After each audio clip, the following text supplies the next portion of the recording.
Smoked by the Giants. What's going on, everybody? Esri Rozier here. Last week, right, you lost to the Denver Broncos at home. You were up 17-3 in the fourth quarter. That is a 14-point lead, ladies and gentlemen, in front of your home crowd. You then got outscored 18-0 to lose 21-17. And I get it. The Denver Broncos are a very good team. They have a great defense. And yes, we were screwed over by the referees last week. I thought that was a fumble by Bo Nix in the first quarter. I thought Bo Nix got away with intentional grounding late in that game. I didn't like that penalty on Zach Bond, third down. It extended the Broncos' final drive. And I thought that it was an egregious missed pass interference on Dallas Goedert at the end. But you know what? You can't dwell on these calls because there'll be times where the calls go your way, and then there's going to be times where the calls don't go your way. In Kansas City, we got away with false starts on a brotherly shove. It happens. Sometimes you'll get screwed over by the referees. But to come out this game yesterday, you got steamrolled. You got eviscerated. You got embarrassed by the New York Giants. And I get, yes, it's a divisional game, but the Eagles had no business coming out the way they did in this game yesterday. The Giants ran all over you. The Giants bullied you. The Giants made you look stupid, man. The way they came out, you could tell like there was just that it was a bad omen. Like the Giants come out just moving the ball right down the field. The Giants, they eventually build a 3-13. I can't talk. The Giants eventually build a 13-3 lead. This game, for most of this season, my issues have been with the offense. It's mainly been the offense I've been complaining about in regards to these games, but there is plenty of blame to go around in regards to last night's loss. There is plenty of blame across both sides of the ball. I'm looking at the offense and the defense. You got embarrassed by the 1-4 New York Giants in a nationally televised game, a primetime game, Thursday Night Football. Everybody's watching. The Giants absolutely pantsed you in front of a national audience, and you basically had no answers. You had no answers. This was a beatdown, ladies and gentlemen. This was a beatdown. The Giants offense, these guys were just moving the ball at will. They were just going up and down the field, up and down the field, up and down the field. And it's crazy because this Giants offense, they didn't have Malik Neighbors, and they didn't have Darius Slayton. The Giants were missing their top two receivers, and they looked like an all-star offense last night. I can only imagine how much worse this game could have been if Malik Neighbors was healthy, if Darius Slayton had played. Like legit, this game could have been 52-17. That's how the Giants, they went 11 out of 16 on third down. 11 out of 16 on third down. Jackson Dart, how many times did we have this guy dead to rights in the pocket? Looked like we were going to get a sack, and then the man just got away. The man slipped away from us. That slippery Jackson Dart. There were so many times last night where I thought that, oh, we got him, and then he just got away. That man ran the ball 13 times for 58 yards. And then Cam Skattebo, what was he averaging last night? Like 6 yards per carry? Cam Skattebo, he had 98 yards, just 2 yards shy of a 100-yard game, and 3 touchdowns. Our defense was absolutely atrocious last night, and the tackling was awful too. We could not tackle for crap last night. Our tackling was terrible. Like, you would see guys, they had them for a loss, and then they would get like 7 extra yards. The tackling was horrendous. Kelly Ringo and Adoree Jackson got burned like toast. Quinyon Mitchell left this game early with a hamstring injury, and you could tell that we sorely missed him because the defense was getting grilled. The pass defense has not been an issue throughout this season, but it was an issue yesterday. The pass defense got shredded by a rookie quarterback, Jackson Dart. This offense, I cannot believe how efficient that Giants offense looked yesterday. This team was 1-4. They were 1-4. Like, if you watched yesterday's game without any context, if you watched yesterday's game without really knowing much background on these two teams, you would think the Giants are the defending Super Bowl champs. You would think the Giants were the ones that were 4-1 heading into this game. The Giants yesterday, that was probably their best win in a couple of years, at least since the 2022 season. I just cannot believe the New York Giants, the much maligned, the much ridiculed New York Giants, were able to just destroy you that much on defense. With the guys didn't even have their two main receivers. Well, actually, they did still have Rondale Moore. I like Rondale Moore. The Giants' offense was. I just cannot believe how they just kept running the ball all over us like that. The defense, I am sorely disappointed in this defense last night. And as for the offense, same issues we've been seeing throughout the season. A stagnant offense that tends to sputter, an offense that will go silent for long periods of time, an offense that could just not know the feel of the game. Like we just don't know how to call plays on a consistent level. We call plays we shouldn't at very inopportune times. It's like we run when we shouldn't. We pass when we shouldn't. Where's the offense? Where's the feel for the game on the offense? Jalen Hurts. So last week, right? Jalen Hurts threw a deep ball to A.J. Brown, and A.J. Brown slowed down on that pass. That was A.J. Brown's fault. I defended Hurts on that pass against the Broncos last week. And that's a game-changing pass, because if they connected on that, the Eagles are up 24-3 over the Broncos. The Broncos have no chance of coming back in that game if A.J. Brown didn't slow down on that pass. But yesterday, very inopportune time for key mistakes by Jalen Hurts. He overthrew a wide-open Devontae Smith running down the left sideline. That was a touchdown. It was early in the third quarter.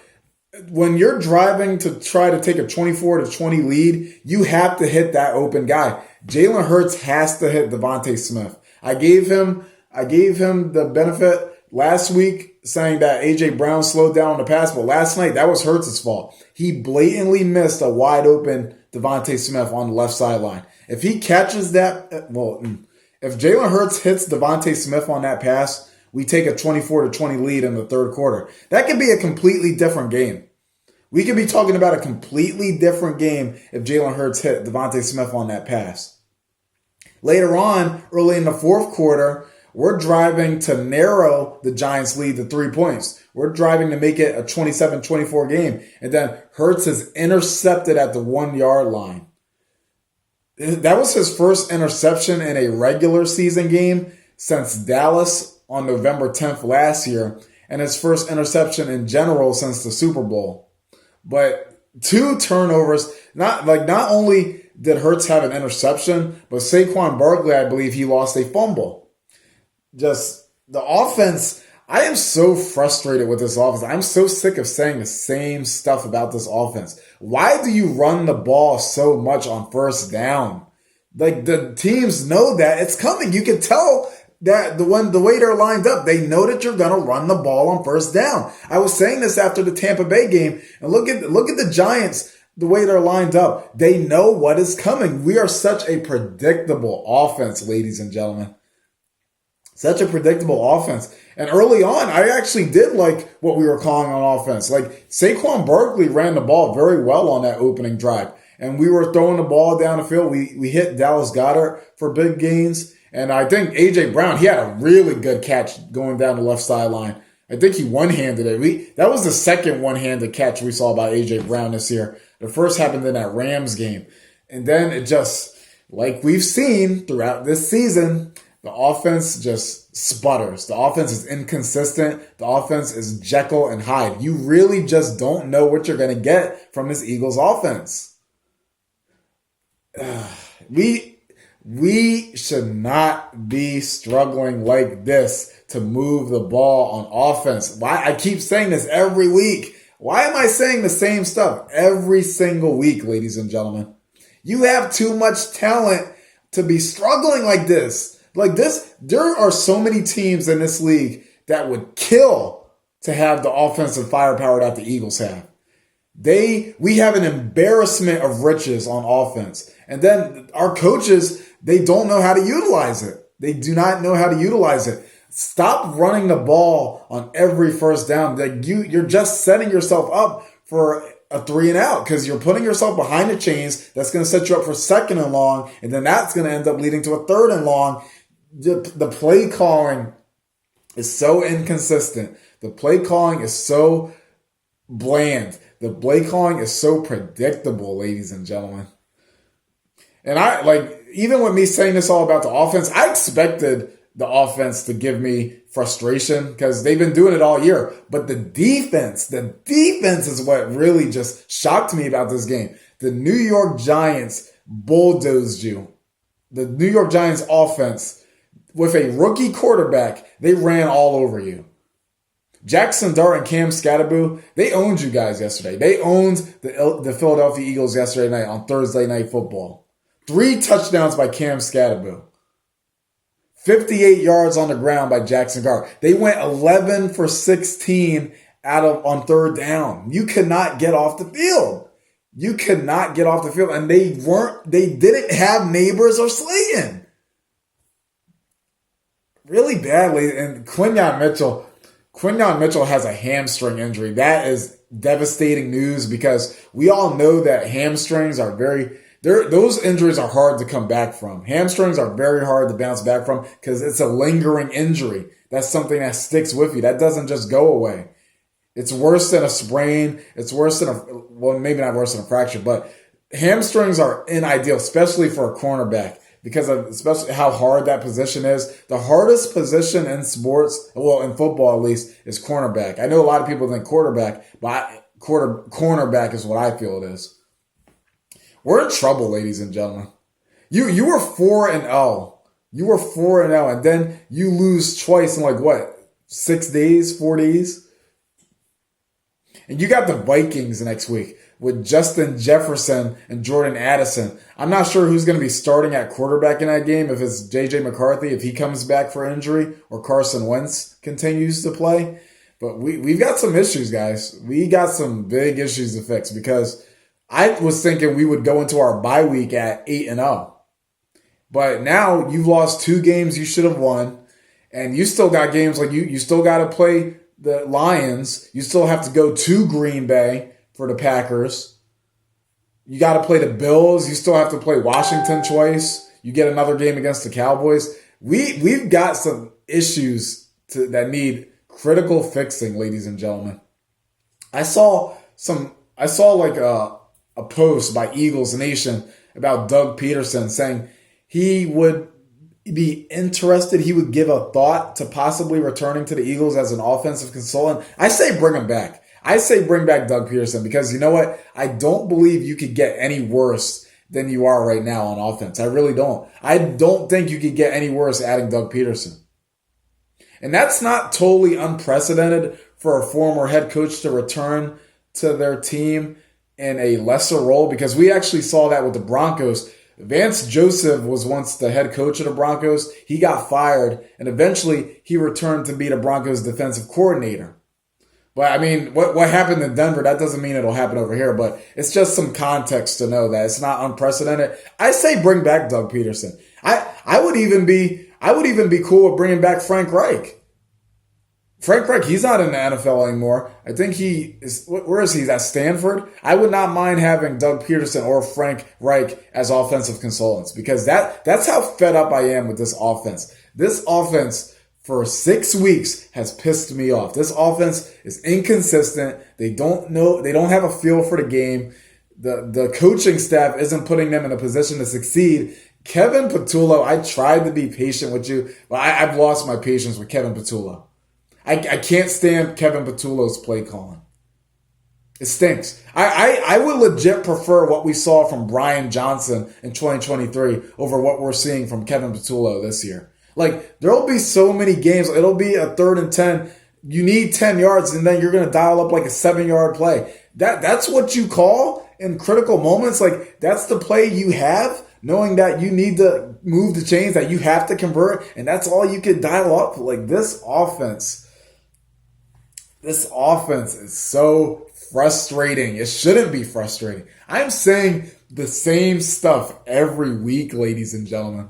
I'm saying the same stuff every week. I might as well just freaking copy and paste the previous videos and clip them all together because I'm just saying the same stuff. I'm a broken record. When are they going to get it? When is it going to click in their head? Just,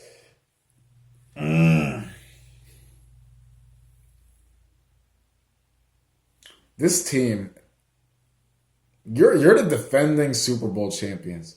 And this is how you play. This is how you come out. This is the product you give to us fans. You guys have to be better. You guys have to be better. You got to win that game in Minnesota next week. You cannot lose 3 straight games. And I don't care about the injuries. Like, I get injuries are a factor. Yes, you didn't have Landon Dickerson. Yes, you didn't have Jalen Carter. Quinyon Mitchell left the game. But look at what the 49ers are doing. The 49ers, their whole team is basically in the ICU, and they're 4-1. Oh, got my voice cracked. The Niners are basically a hospital squad, and they are 4-1. They are 4-1. So injuries, you can overcome injuries. I don't want to hear the injury excuse because you look at what the Niners are doing. They're not letting injuries weigh them down.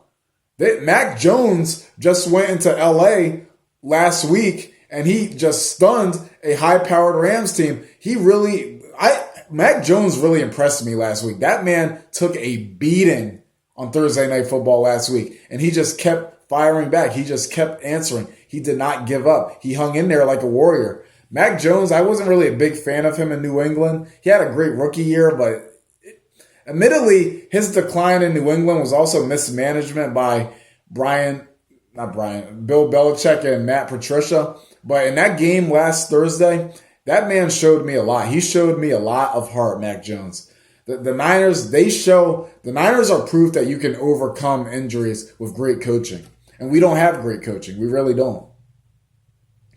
So what are we going to do against the Vikings next week? Because I'm not expecting Quinyon Mitchell to play. He's not going to play next week. He has a hamstring injury. What are you going to do against Justin Jefferson and Jordan Addison? What is Vic Fangio going to do against this Vikings offense next week? I'm concerned about it. I'm concerned. Take care, everybody, and go Birds.